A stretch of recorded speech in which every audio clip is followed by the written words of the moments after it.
Do you hate your job? Do you long to get out and do your own thing so nobody can tell you what to do?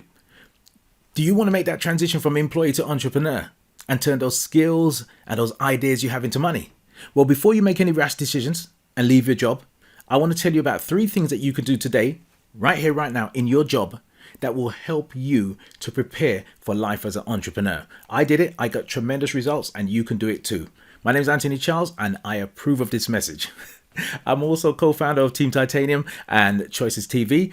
And let me just say this to you. Being in business for yourself is not easy. It's really tough, but I can tell you it's absolutely worth it. So let me tell you what you can do to start preparing right here, right now. Things that you can do in your job that will get you ready for life as an entrepreneur. Number 1 is to do more than you are paid for. I can see you frowning already. Now, I'm not telling you to go to work and be a slave.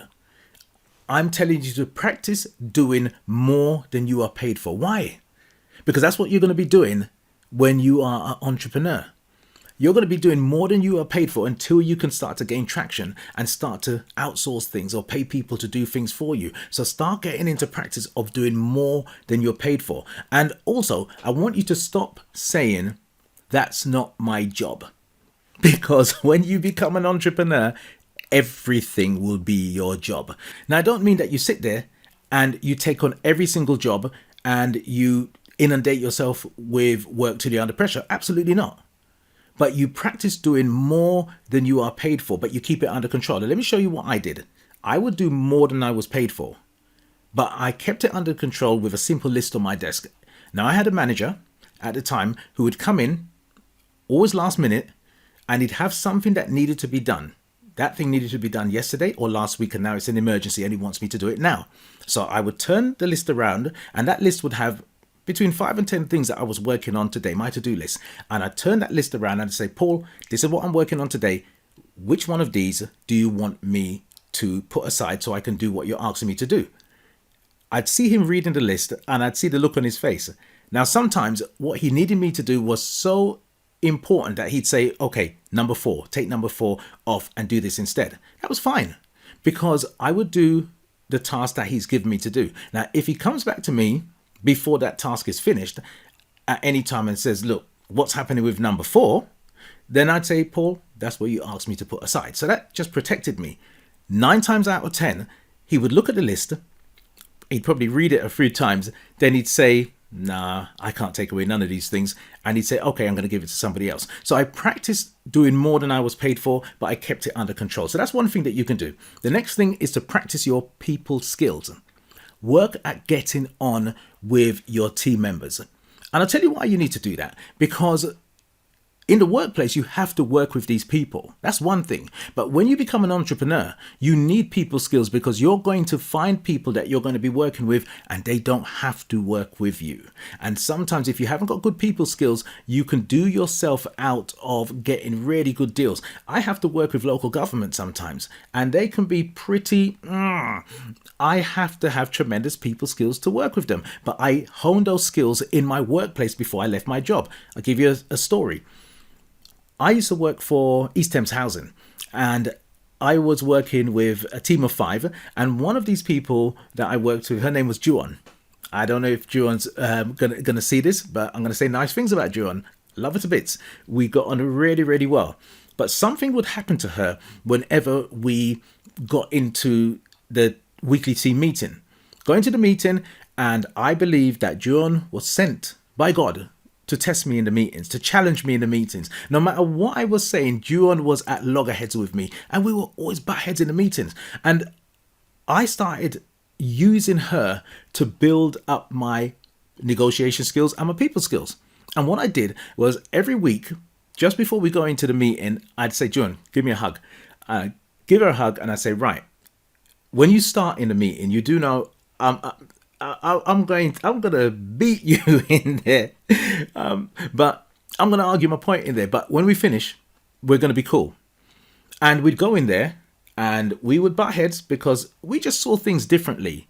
But she was a great worker, I was a great worker, and we were a great team. We just saw things differently, and that was good because it allowed me to work with people that I sometimes didn't see where they were coming from, and I didn't always agree with them. but we got the results. And when we leave the meeting, whenever we leave that meeting, give her a hug and say we're cool. And we never had a problem. So practice your people skills. Practice getting on with people in the workplace, especially if they're difficult. And I know that might sound crazy, but look, when you start working with people who you need when you are an entrepreneur, you're going to need tremendous people skills to be able to deal with them. So start practicing in your workplace. And one of the things that allowed me to do, it's going to allow you to do it too. If you practice those people skills, it's going to stop you taking things personally. Now, so far, if this content is useful for you, then please like, comment, and subscribe. Okay, let's get on to number 3.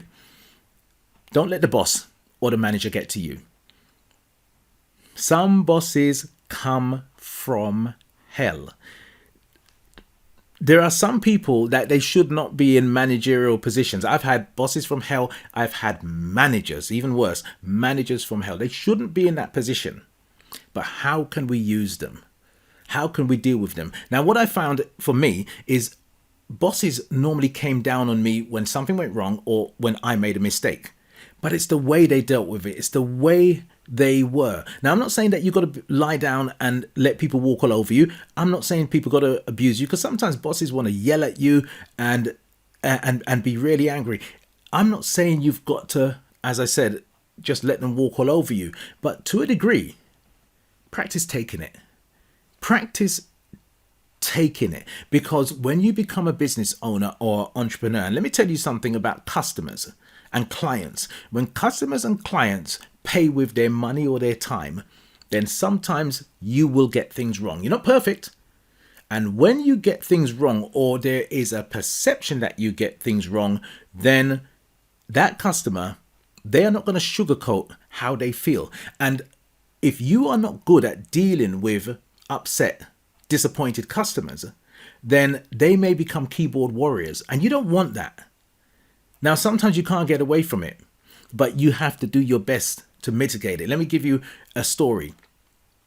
When I was running a magazine, our magazine, Choices Magazine, I did a deal with 2 restaurants.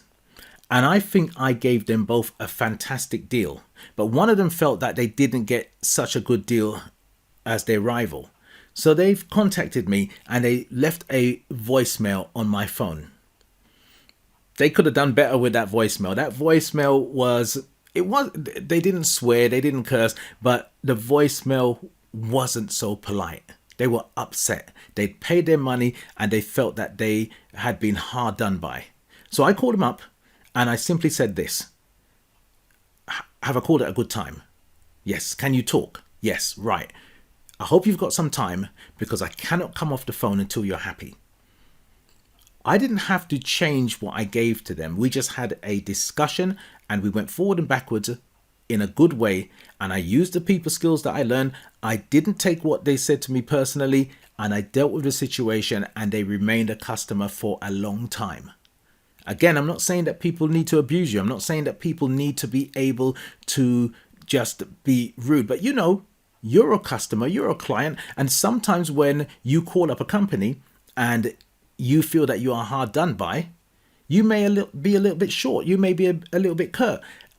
You have to be on that receiving end sometimes, especially when you get something wrong, and you've got to learn how not to take it personally. So those are your 3 steps. Those are 3 things that you can do in your job right now, today, to start preparing to be an entrepreneur. Bet you didn't see all of that in your workplace. Here's a bonus for you. Start looking at your job as if it's a stepping stone and not a stumbling block. Stop hating it. Look at it with different eyes. What can you learn from your job today that will help you in your business tomorrow?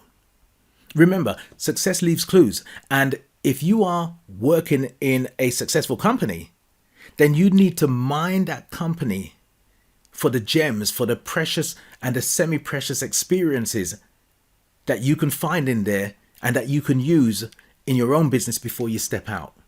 That's all we've got time for today. If you're thinking of getting in business for yourself, then please download my 20-question business preparation risk assessment. You'll be glad that you did.